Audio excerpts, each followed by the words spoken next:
Hi, today we're going to talk about scaling up that optimization problem where we were maximizing the number of lives saved by how we were loading that cargo plane. So that's an example of an optimization problem. We solved it in section 7.2, the original one, using the graphical method, which we could do because we only had two variables. X was the number of containers of water, and Y was the number of medical kits, right? And so the problem looks something like this. Well, but in reality, we know there's often more than just two input variables, two factors affecting a situation.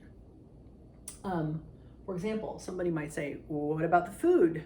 You've sent this plane that's supposed to help us survive for 3 days and you didn't put any food on there? And other things, right? There could be other factors that go into how you pack that plane. There could have been factors such as the distance the plane has to fly with that huge load. So that would change the amount of fuel the plane has to carry, as well as flying the cargo that's supposed to save lives.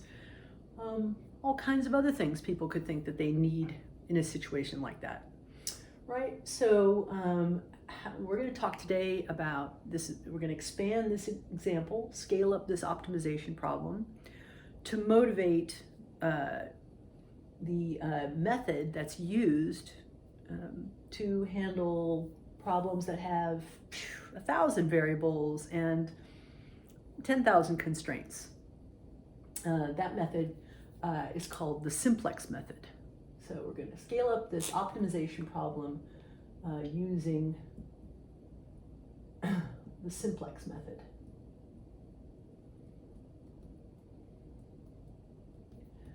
And that's section 7.4 in your books. Okay? All right, so let me just add one more variable, the food, to this process. And you're going to see that even with just one more variable, doing this sort of thing by hand takes a while, but you're going to learn how to mechanize the process so that you can just feed these kinds of inputs into a computer program that uses the simplex method and be able to interpret the results that come out of that. All right. Being able to interpret the results that come out of it depends on you understanding the process for just this 3-variable problem. So that's why I'm going over it carefully. All right, so let's say that we're going to let P equal to the number of pallets, this big sort of shipping container, of MREs, meals ready to eat. Okay, and let's suppose that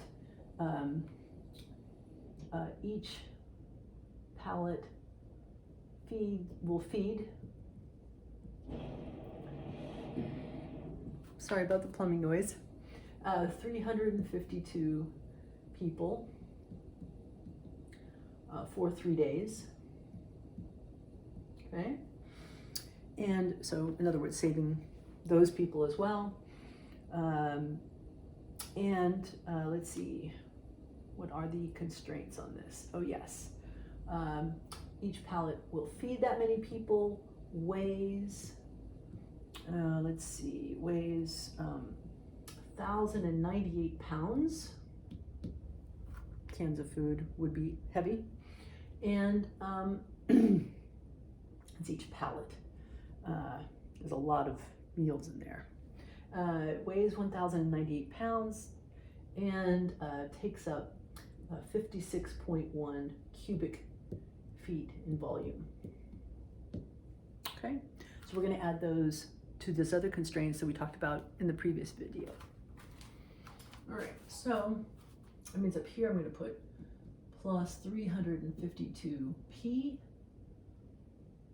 because we're maximizing the number of lives saved over those 3 days, 352 for each pallet.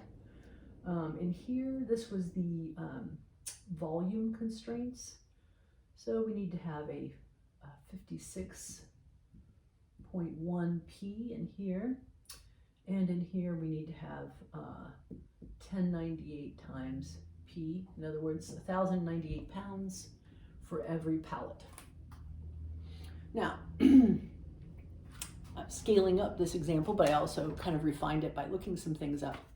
So if we're loading a C5 cargo plane, military grade, then it can handle 34,000 cubic feet in the cargo space, and it also can fly with about 200,000 pounds of weight in the cargo. Well, so that's 2 inequalities with 3 unknowns, x, y, and p. Things go a little bit more smoothly if you have as many constraints as you do input variables. So there's many other constraints people could think of, one of which is if you're sending this plane into this earthquake-torn region and where there's no running water, then people are going to want to see water on that plane. So let's say that we're going to force that there'll definitely be some water on there, but not more than 800 of those containers, because otherwise we wouldn't be able to do these other things. So that's kind of an artificial constraint I've put in just so that this is what's called a standard maximization problem.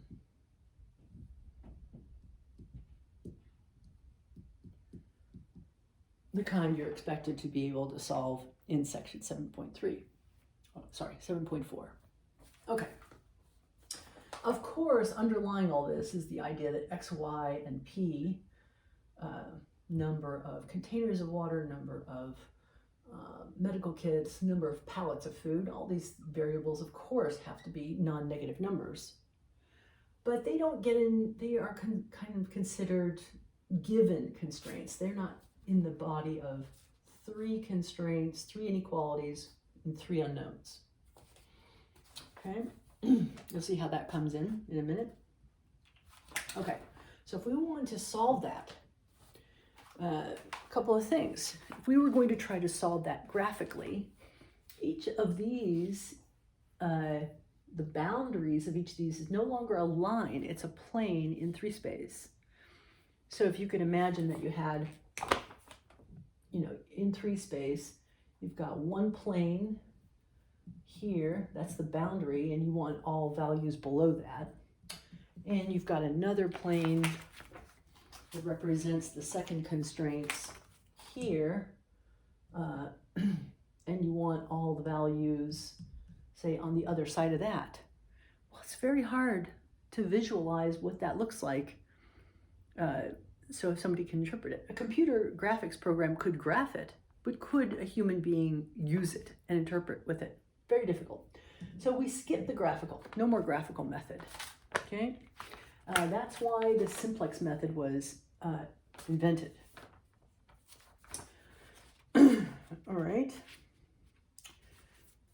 So we've got this problem with more than 2 variables. We need to use a different method.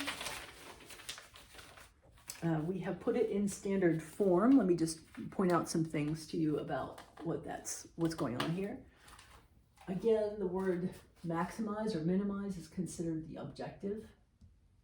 So you might be asked to identify what the objective is on a simplex programming problem, linear programming problem. This is the objective function.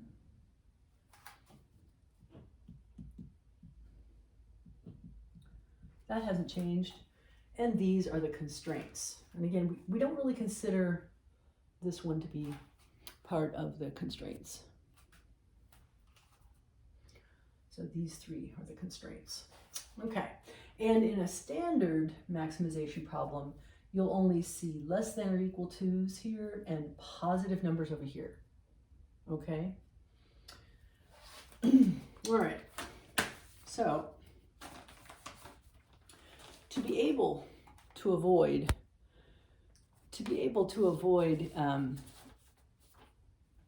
the graphical method.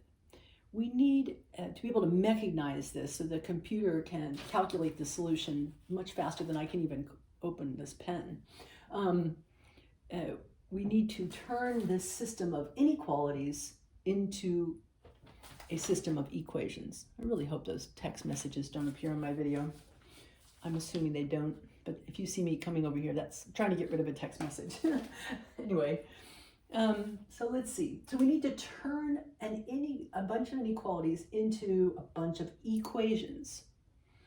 And the method for doing that is to use slack variables. So if the first part of the problem is stating the problem in the standard fashion, the second part of the problem, part 2, is making a system of equations.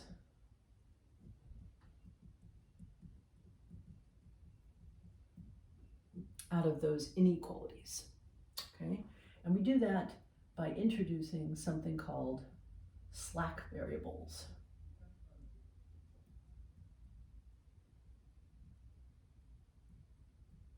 Okay?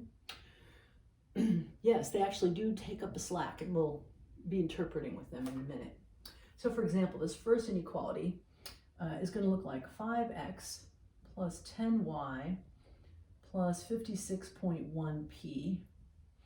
And now I'm going to add to that S1 and change the inequality into an equality and write the 34,000 over here. So what's going on? This is all about volume, right? This is, if we let S1 be a non-negative variable, so it's some positive quantity, then when we write 5x plus 10y plus 56.1p plus some non-negative quantity is equal to 34,000, well, that's taking up the slack between just the original quantities and this upper bound. See how that's greater, it says this stuff has to be less than or equal to that, right? That's some upper bound. So if we say, well, let's let S1 stand for all the possible slack. You know, maybe when we pack this plane optimally, we'll have some leftover volume, you know, enough to throw in a box of chocolates or something. S1 will represent that leftover volume that is available at the end. It comes in very handy. And the same thing, if we let S2 be some variable that's greater than or equal to 0, we can transform this inequality into an equation. So 20x plus 8y plus 1098p.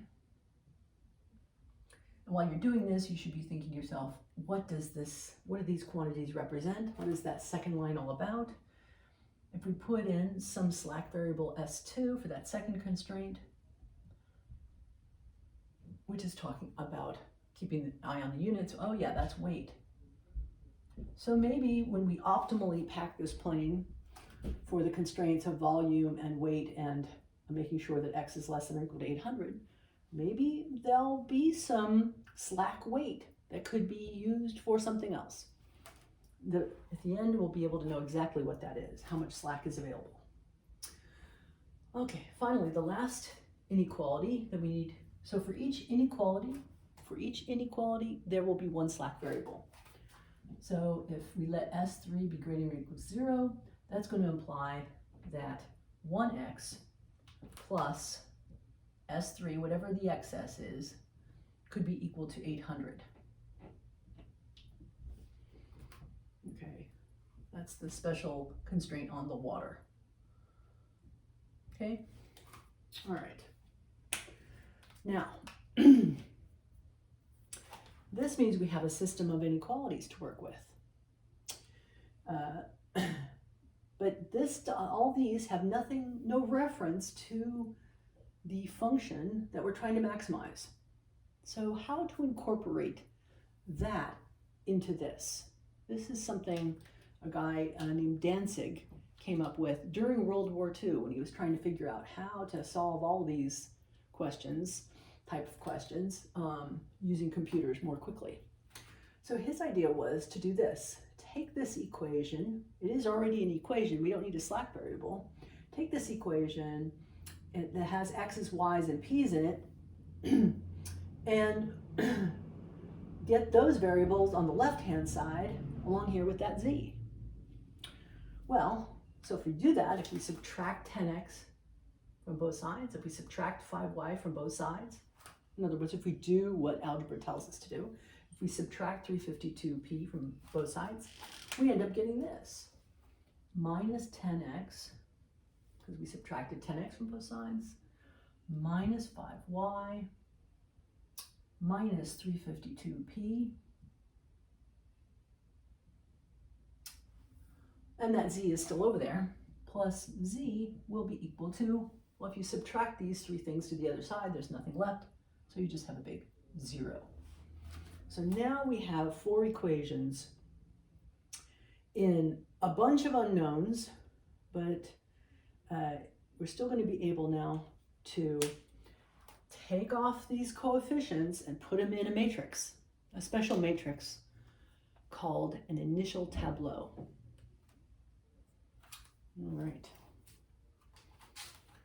I think I'm going to end this video here and make another one that talks about forming the initial tableau, doing the simplex method on it, and getting the final tableau.